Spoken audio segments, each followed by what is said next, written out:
Brexit is the election elephant in the room, but business leaders know the truth. We're going to read into this more from Byline Times, you guys. Let's go.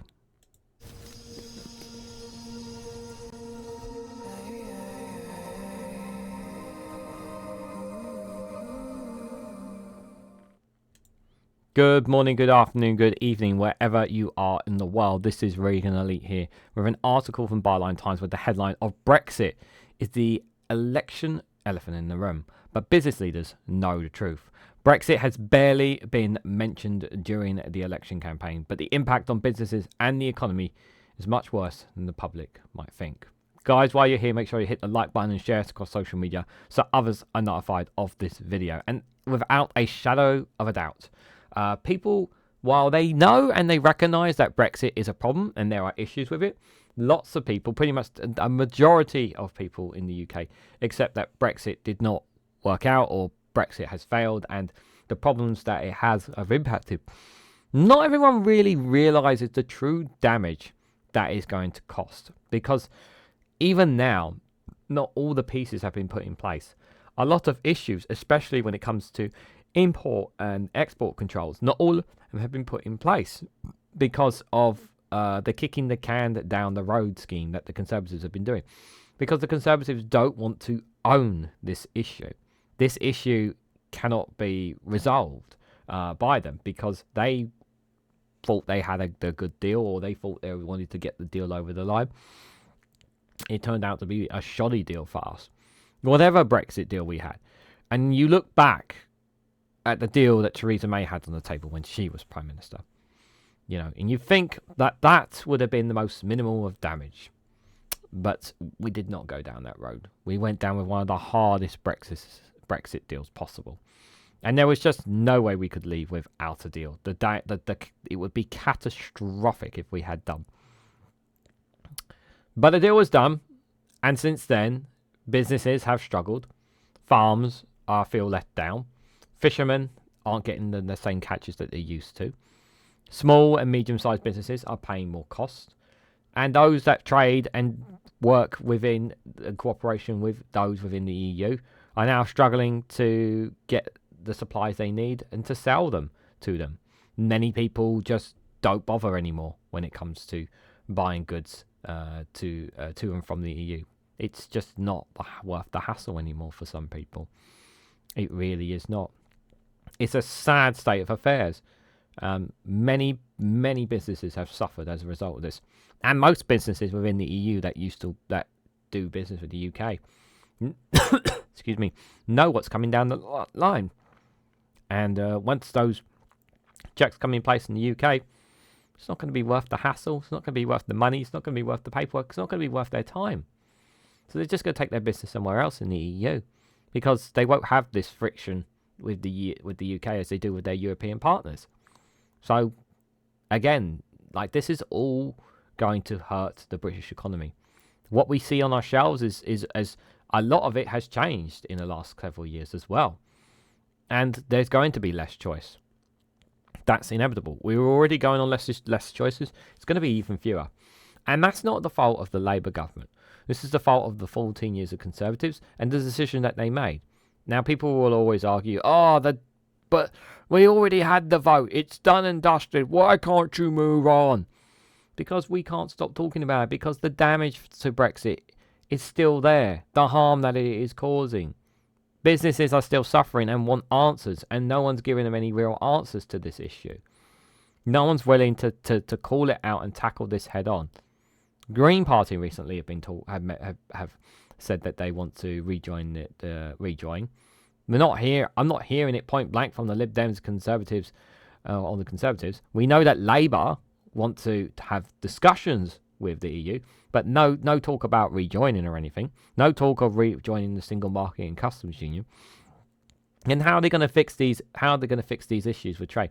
They're going to try and increase trade with what, the US and other non-EU countries. Is that their way of trying to get around it? It's going to cost. Everything comes at a cost. We have barriers in front of us now between us and our European partners, and we're not talking about this. because we're in an election campaign. Oh no, but we got to talk about immigration because that's a major thing. You know, the economy. People care about the economy. People say the economy is one of the biggest things. Brexit is harming our economy. We need to accept that Brexit has caused damage. The Financial Times had a piece on Brexit a while back, a very good piece on it a while back, and they only care about, you know, investments in. They're not somebody who's left wing or right. They are saying this is what's happening in the UK, that because we are not in the EU, it's hurting us. It really, really is. Not enough's being done about this. Not enough's being talked about this. Lots of YouTubers are, but we don't hear it enough from the mainstream media, from journalists. Now, I said that Brexit will be something that will be spoken about this general election, but it will not be the main topic. It will be something on the minds of people. And a lot of businesses will be asked, a lot of businesses who will be asking for parties' votes will bring up Brexit if they are affected by it. When it comes to trading with their European partners, it will come up. I'm sure people knocking on doors and whatnot, those who've had discussions, I'm sure that at least a few people they've spoken to have said something about Brexit. I'd be surprised if nobody mentioned it. I've actually would not agree with that. Someone somewhere is being affected by this. And we need to stop ignoring this. Labour need to accept that Brexit is a major problem. And they have accepted that the deal that the Conservatives got on was a bad one. But they don't really have a clear solution of how to deal with it. At least not right now. And at the time of this recording, it's possible that the manifesto may have come out. And maybe there'll be some clear pictures. But as of right now, there's a big fat white elephant in the room. Its name is Brexit, and nobody is paying attention to it. So, there's an elephant in the room in this general election campaign. The B word. Piers Morgan recently raised it on BBC Question Time, challenging Nigel Farage, otherwise as if Brexit never occurred. Strikingly, it did not feature at all in the ITV leadership debate between Rishi Sunak and Keir Starmer on Tuesday evening. And so it is. And it's as if the disaster of the aftermath of Brexit is not taking place. As far as our politicians are concerned, the EU's exit from the EU and what happens since is off limits. Not so amongst business communities.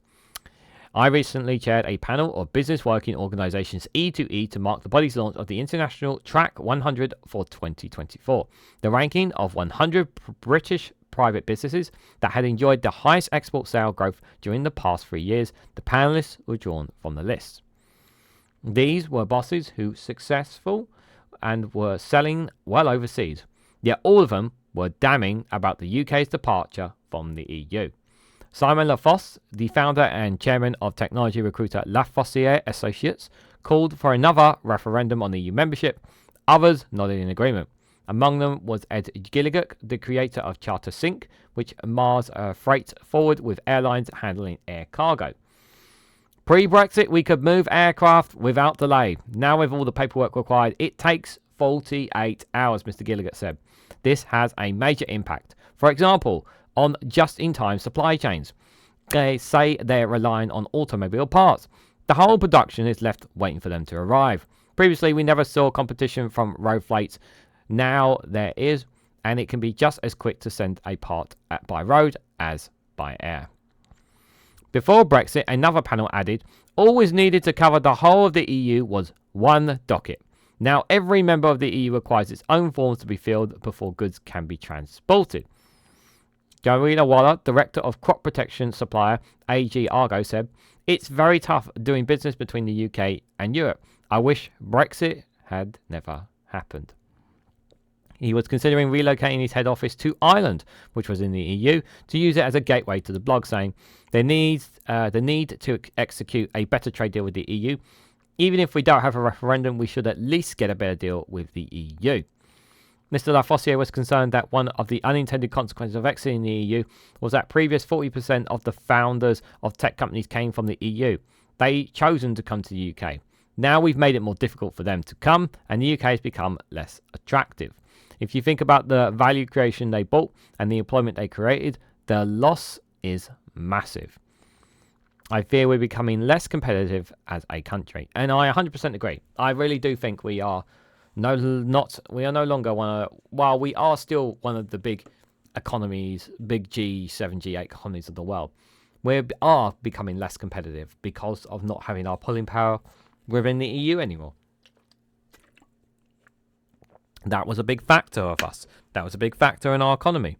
We don't have that anymore. People forget that. People who run Britain's businesses knows what's happening. They experience it daily, but they are ignored. Instead, our political leaders behave as if everything is fine. That's the correct decision the correct decision was made, or that they prefer to keep their counsel, not wishing to reopen old wounds. Die-hard Brexiteers like to maintain that the UK made the right move. They point to the UK's economy growing faster than others in the EU. But that would have occurred anyway, having nothing to do with the country's individuals' economics than the EU. It is true that the UK led the EU in the race for a COVID vaccine, but others soon caught up. Likewise, Brexiteers cited the trade deal struck since the UK left the EU as proof of the country's ability to forge its own way in the world. Most of these agreements, however, merely replaced the lost ones due to Brexit. As much as the two vague big ones, India and the US, they have not transpired. I honestly think, there would have been a better if we had gotten trade deals with the US and India. It won't. No, of course it won't make up for the numbers for the EU without a shadow of a doubt. But it would have helped the case for Brexit a lot more if those deals had been secured, depending on what those deals would be as well, obviously. But it would definitely have helped. But we didn't even secure the India deal, which we know the Sunak wanted. So the fact that we didn't even secure neither of these deals is incredibly bad for our economy. Brexit's proponent also like to cite taking back control. That means a Navaria of lower taxes, lower subsidies, British-owned businesses flying the flag for Britain free of the shackles imposed by the dreadful lefty bureaucrats and technocrats of Brussels. Low taxes, not a sniff. No, I feel like everyone's paying more now as a now. Lower subsidies, Britain is no longer featured on the EU scorecard for state aid, and the government refuses to publish its own figures. Shearman and Sterling trolled through an official online database of awards to try and establish a true picture. It's not exact, but what the law firm found was that the UK was outstripping the EU in throwing money at business. In 2015, the UK government aid amounted to 0.35% of GDP versus the EU's wide average of 0.6%. That has now rose to 2.71% in Britain and 2.39% in the EU in 2020. As the pandemic sparked handouts for hard-hit firms, after that, it fell back to 1.19 of GDP in 2021 and 1.13 of GDP in 2022. Those who thought Brexit would be less European after Brexit should think again. Under the UK's post-Brexit system, industry regulators have no power to over the government. A cash award can only be recovered through the courts. In the EU, by contrast, the European Commission must examine and approve the largest subsidies before they are paid. As for the proud champions of commerce and entrepreneurship, since January 2020, when the UK formally quit the EU, analysis by the Office of National Statistics chart shows that 2,917 British businesses worth more than £1 million has been bought by foreigners, for a total of £176 billion, including the iconic Royal Mail sold to the Czechs for £5.3 billion. Once the world-beating city had a torrid time, the London Stock Exchange fell out of the top 20 global IPO destinations for 2024, raising as much money as Kazakhstan's stock market. It is behind smaller exchanges such as Istanbul, Oslo, and Athens. Hopes rest with Chinese retailer Shein, which is considering the UK for its £50 billion float. If Shein does choose London over New York, it will be the first firm. It will be because the firm is fearful of a US backlash against some of its labour practices. Ironic, then, it should select the UK on that ground. This is against a backdrop of top quoted companies leaving the London market. Without an influx of IPOs, they are not being replaced. Since a Conservative peer told LBC that there is a Brexit dividend, he claimed there was many benefits, but then he was asked to name them. only one he could think of was the lifting of the cap on bankers' bonuses. Who took back control? We took back control, sorry. Now what? On we go, having to pick up the pieces while our political class say nothing. It's a shameful ultimatum that speaks volumes. And this was written by Chris Blackhurst. And I couldn't agree more, guys. Yeah, how's Brexit going? Oh, yeah, we don't want to talk about that. This is the thing. We don't want to talk about it. But the reality is, we have to talk about it. We have to accept that Brexit is hurting us. And this was not a once-in-a-lifetime thing. We have to convince the majority of the public that Brexit was a mistake, and those who still continue to do so must change their minds. We have to push politicians every single day that they need to talk about this and they need to accept the wrongdoings of Brexit. We need to convince more and more people within politics that they not only need to talk about Brexit, but they need to undo it. And there needs to be cross-party consensus from both Labour and Conservative. If it's not Conservative, other political parties. Then if the British people, if we can convince the vast majority of British public that they want to go back into the EU, this will force cross-party consensus of people, of politicians doing the right thing and getting us back into the EU. Will it happen anytime soon? No. Because we need to have cross-party consensus in order for us to go back into the European Union. It won't work if we convince Labour. We need all politicians to stay on our side when this decision comes again. It is really important. And I don't agree that we need to have a referendum on whether we should have one. I think we should have one, but I don't think we should have it now.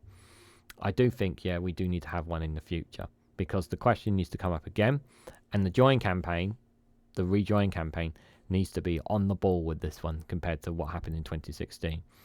And hopefully, by the time we ever have this campaign and referendum choice again, if we ever do within the next 20 years or so, hopefully there will be campaigns out there that will tell people the truth, and a media being honest with the public, which at the moment I'm not very, very comfortable with right now. Hence the need for media reform. But what do you guys think? What do you guys make of Brexit and the impact that is still continuing happening in the UK? What impact, if any, in your opinion, is it having on the general election? Have you heard about Brexit on your doorsteps or with friends or neighbours or colleagues at work? Let me know what you guys think and more in the comment section down below. If you found this video informative, please hit the like button, be greatly appreciated. Share this across social media so others are notified of this video, and subscribe because it really does help support the channel. And if you want to go one step further, financially support me and the work that I do here, you can do so by becoming a YouTube member for as little as 99p, or join me on Rumble or Patreon for exclusive content on those platforms. So thank you all so much for watching. I hope to catch you all very, very soon.